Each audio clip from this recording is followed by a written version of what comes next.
Andrew, what's up, buddy? How you doing? Good. Glad to hear, man. Glad to hear. Okay.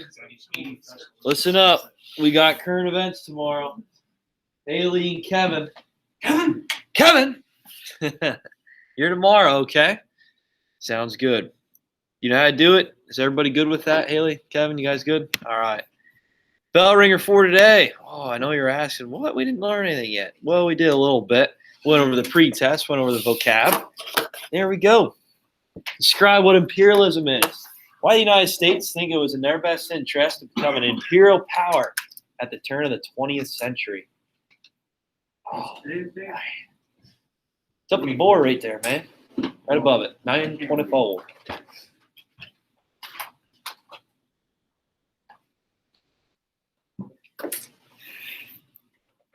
Just check if this is up and running good. Yep, good. Awesome.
What did I do?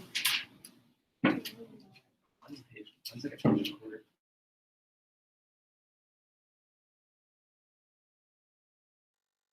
never got the definition for extract. You didn't. Why not? Class. No. So it is an imperialistic country. I have to say the term in it. Extracting resources. And using it for their Yes. So they're extracting the resources out of the territory or the weaker country that they took over, and they're bringing it back up to their country where they can make finalized goods out of with their factories and industries.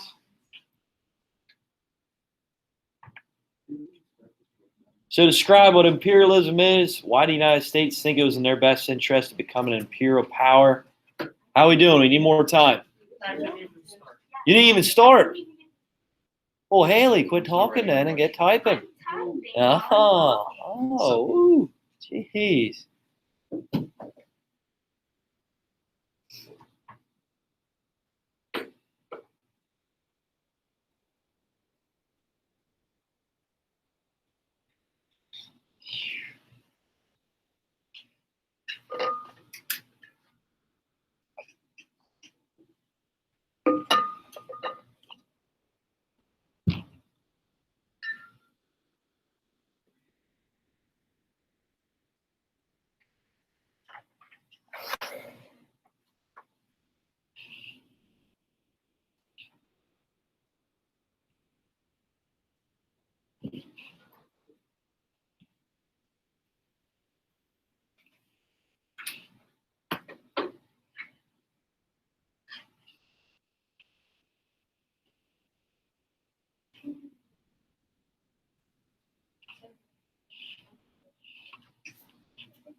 Mr.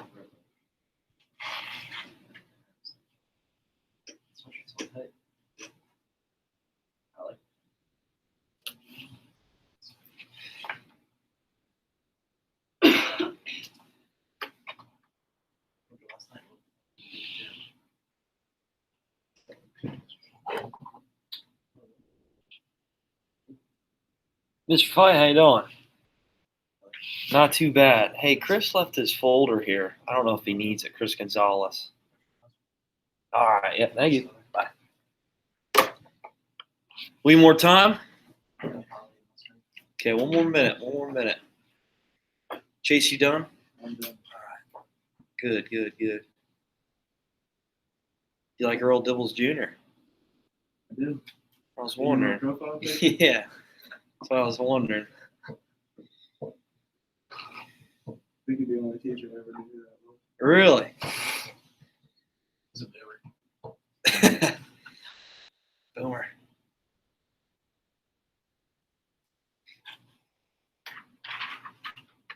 I'm like, how come you didn't dress up like the 80s today, man? Huh?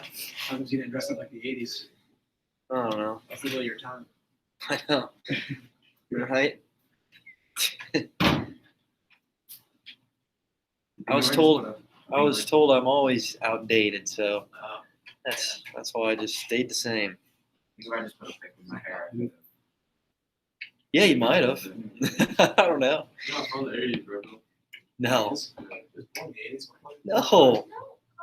Like 94 I was born. Oh, yeah. Jeez, man. Like an 84. Good lord. 84? What the heck? I thought you were. I was gonna say 92. 92. All right, after that, let's get cracking on here. Describe what imperialism is. What is imperialism? I mean, go ahead, Colin. When bigger countries take over little countries. Okay, yeah, good job. So that's the example. Yeah. It's locked. I only feel a little It's crazy, man. It is locked. Well, what's up with the extra security? I don't know. Usually I don't lock it.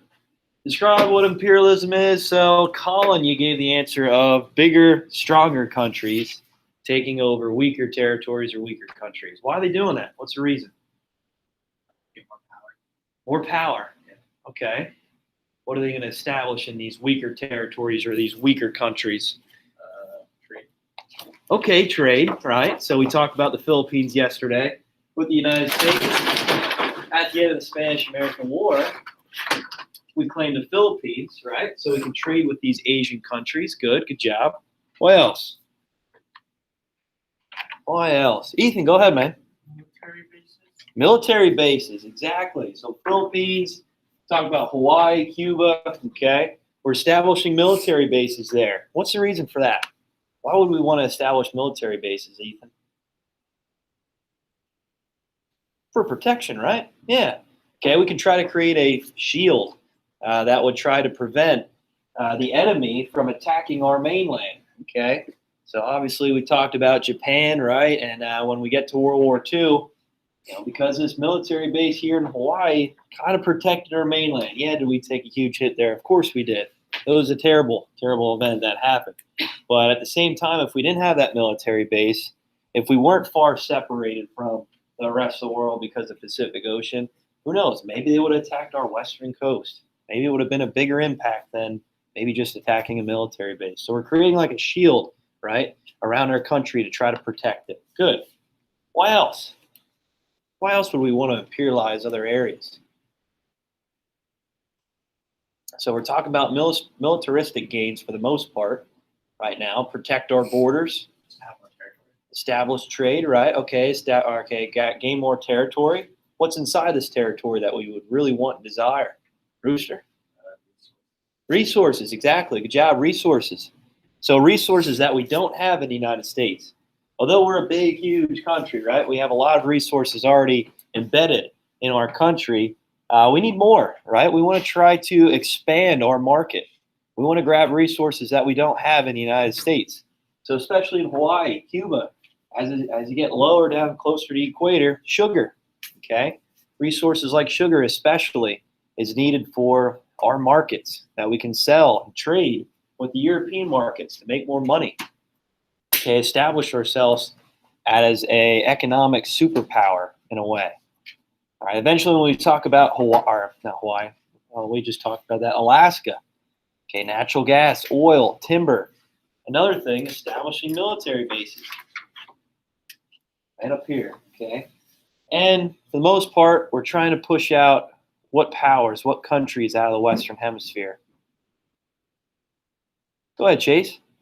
European countries. Yep, good job. Following that Monroe Doctrine. Good job.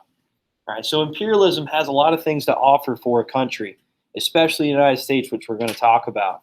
But before we get to the United States, I want to talk about Europe first. European countries were doing this far before the United States.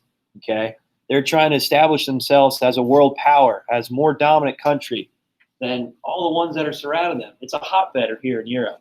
Okay, industrial revolution occurred there, and really they're expanding, they're modernizing at an alarming rate. And the problem is that they're all jam-packed close to each other. The United States is far separated because of the Atlantic Ocean, right? These Asian countries, they didn't get there just yet. But these European countries, it's a hotbed, okay? It's hostility. There's a lot of violence occurring there. A lot of these countries are competing against one another to a point where it's going to push for war. And that's where we're moving towards World War I. And before we get to that, a lot of these European countries, because they're so small, because they're jam-packed together, do you think they have a lot of resources there? No, they don't. Okay, if they did, they already utilized it. They already used it for their economy. And it comes to a point where these countries, especially Great Britain, which is an island, they need to expand. They need to claim more land throughout the world and gain more resources to fuel their economy, their finalized products, right? These factories, these businesses. Okay, and that's what we call extractive economies. Right? They're gaining these resources here in Africa, especially, which we're going to talk about. They're bringing it back up to the country and making finalized goods. You guys ever play the game Risk? No? Oh, that's a fun game. You have to play it.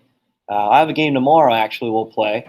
And it really simulates what Risk is and how these countries expand past their borders, how they're claiming more land. And each part of these lands has a different number. And the team with the highest number wins, mostly because you have more resources. You have more advantage for military bases. And that's a game we're going to really play tomorrow. It's called the Scramble for Africa. And towards the late 1800s, these European countries, they're all going to Africa. Why? Resources, right? Africa has a huge amount of resources that these European countries want to use to make finalized goods out of. Okay, that's what we're going to talk about tomorrow. All right, is there any questions on that bell ringer? That's a big one. That kind of expands across the whole chapter, right? Why the United States wants to become this imperialistic power, right? Why they want to expand their influence. All right. Okay, vocab terms for today, just two. Just two.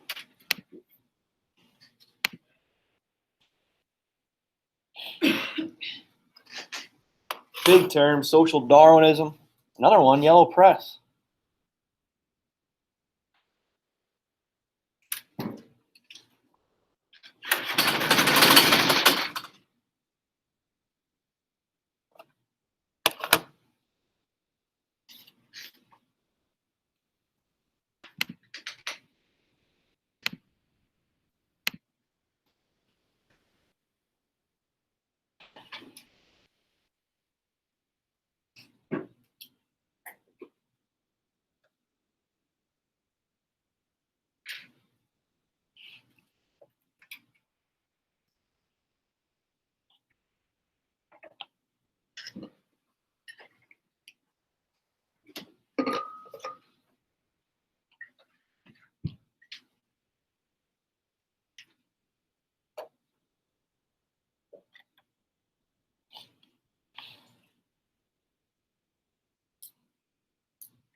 Okay, social Darwinism. What is it?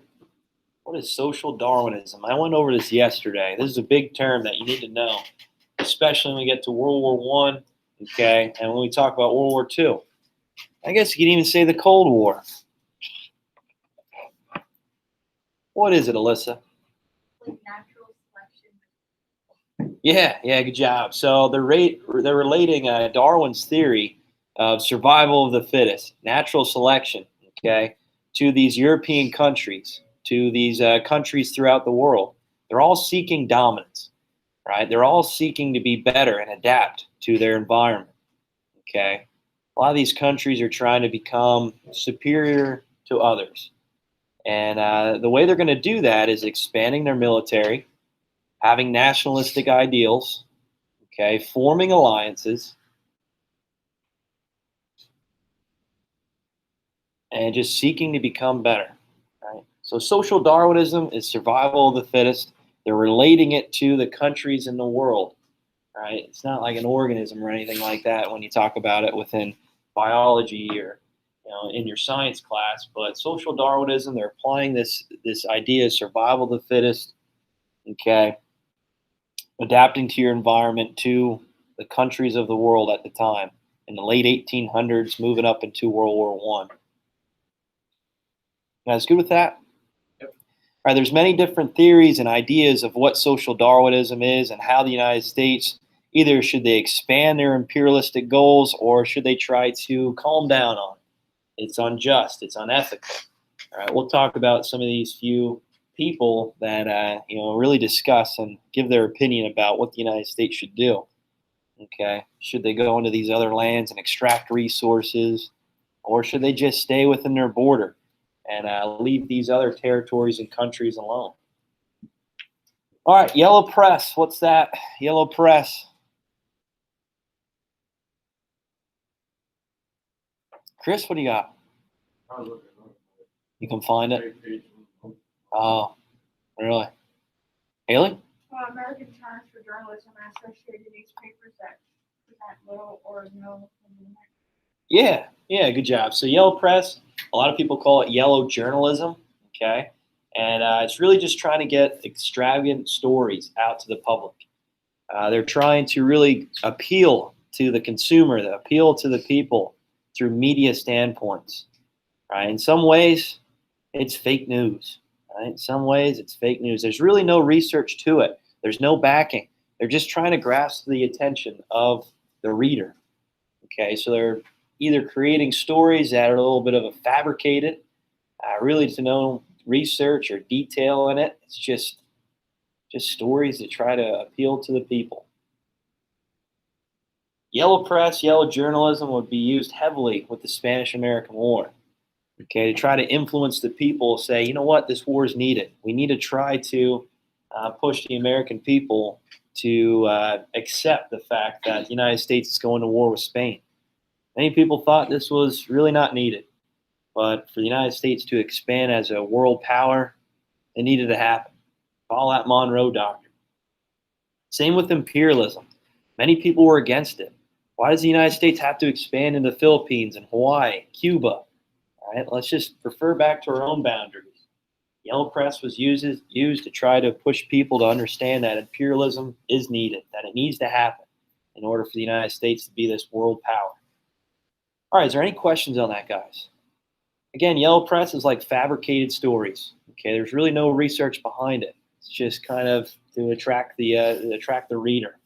Okay, a lot of these magazines, maybe you'll see, or social media especially, that you'll see the tabs at the top when you're scrolling through Facebook. It's like, oh, that's an interesting story. You click on it.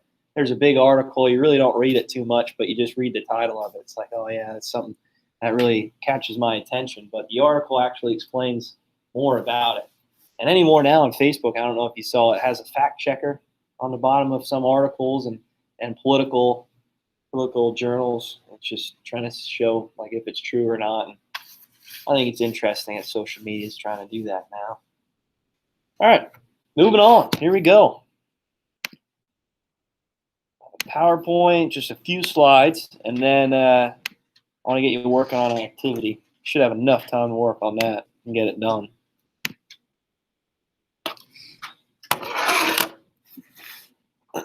Okay, emerging world power. So, far left picture, okay, Teddy Roosevelt in the crane.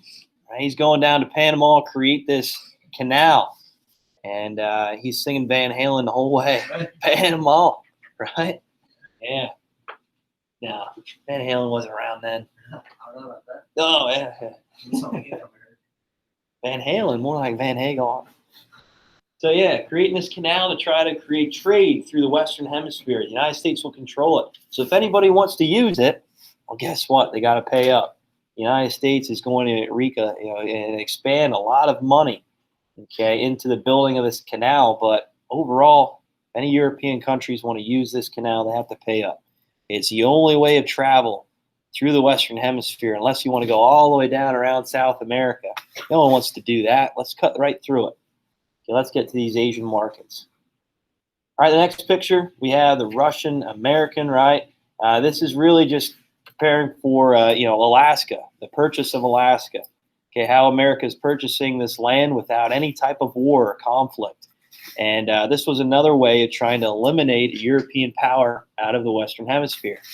Okay, Alaska was owned by Russia at one point in the mid-1800s. Alaska was owned by Russia. Can you imagine the United States being that close to Russia? No way can that happen. So the U.S. purchases Alaska for really a little cost. It wasn't too much. And they push a European power out of the Western Hemisphere. We set military bases up there, and we extract resources. But there's a lot of turmoil with that. Many people thought, why are we purchasing Alaska? It's just a frozen tundra. What are we going to get out of there? Only find out that Alaska has more to offer than what we know. And on the far right, that's Queen Liliuokalani. She was the queen of Hawaii until many American business owners came and overthrew her. They wanted to try to get the sugar cane for themselves, set military bases up, and she really had no authoritative approach to try to stop that. She couldn't prevent it from happening. So she was the last queen of Hawaii that really had control of it, and was this independent territorial country. Okay, and then America comes in and takes it from us.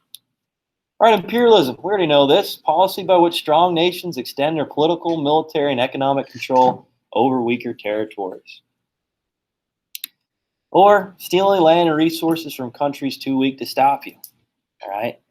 So this example I gave all the time about my brother, okay? Remember I talked about that before. He's bigger and stronger than me. If he wants to grab food or an Xbox or a game from me, he could do that, no problem, when we were younger. Not anymore. When we were younger, he could easily do that because he was bigger, he was stronger.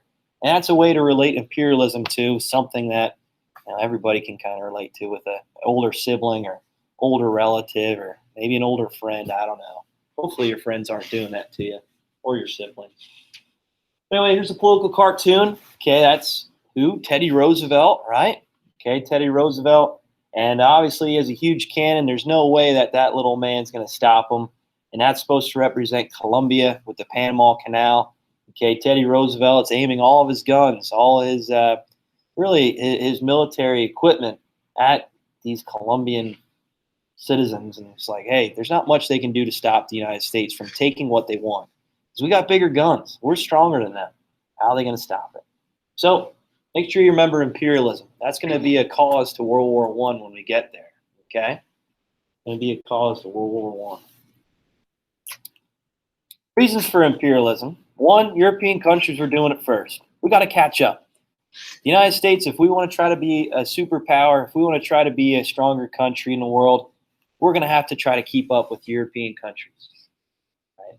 They went through the Industrial Revolution before us, and here we are trying to catch up. What a good thing for us, though, is, let's face it, there's not many European occupancy over here in the Western Hemisphere. This was all for the U.S. to take. Right? We're far separated from these European countries.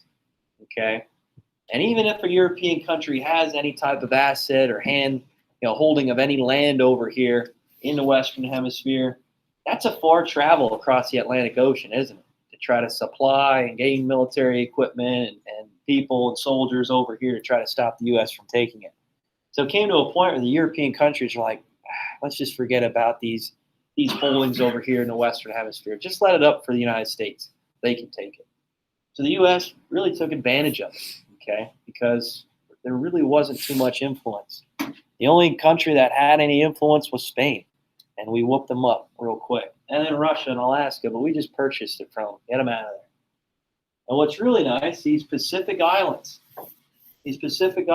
really not touched by European countries, okay? Yeah, here and there with Australia, that's Great Britain, but that's an ally of us.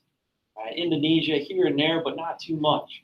So the U.S. had really their fair share and up to the taking of these Pacific Islands with no interaction really from European countries. 2, U.S. wanted raw materials found in foreign countries. We know that. So sugar was a big thing, especially with Hawaii and Cuba. All right. Timber, oil, natural gas. When we really extract resources from Alaska.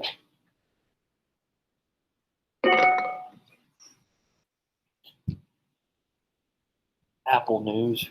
Quit emailing me. So raw materials is a big thing. Okay, try to fuel our economies, create finalized goods. And that's where we get to extractive economies. We know what extractive economies already are. Okay, colonies that provided raw materials that was shipped and sold in imperialistic countries. What's up, Angel? What's the title? Not this slide, but the first one. The first slide? Yeah. Emerging world power. Mhm. Yeah.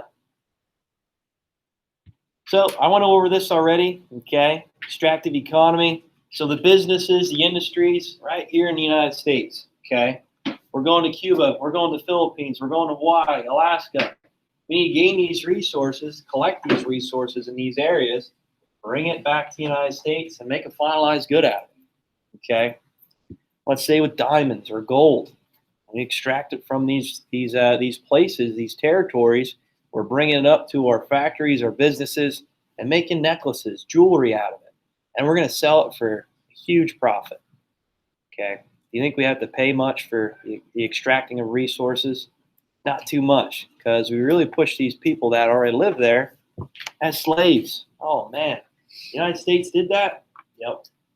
Terrible, terrible stuff. Okay, like I said, tomorrow I have an activity for you. So it's Friday. I want to have a game day for you.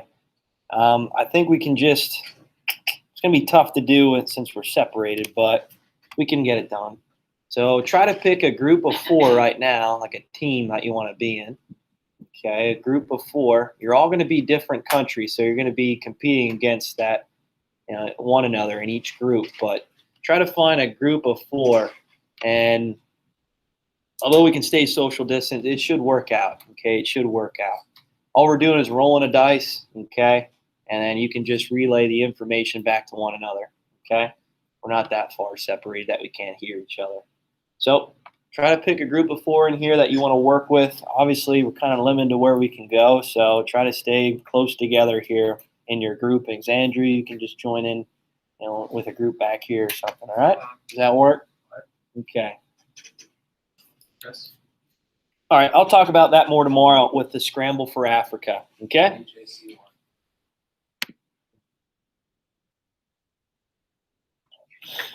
All right. Remember current events tomorrow. We got Haley and Kevin. Make sure you remember. Make sure you do it. Current. Okay. And we're going to play that game tomorrow. I'm going to post an activity for you, so make sure you have that done for tomorrow. We'll go over it before we start the game. Angel, what's up? Because I was at the imperialism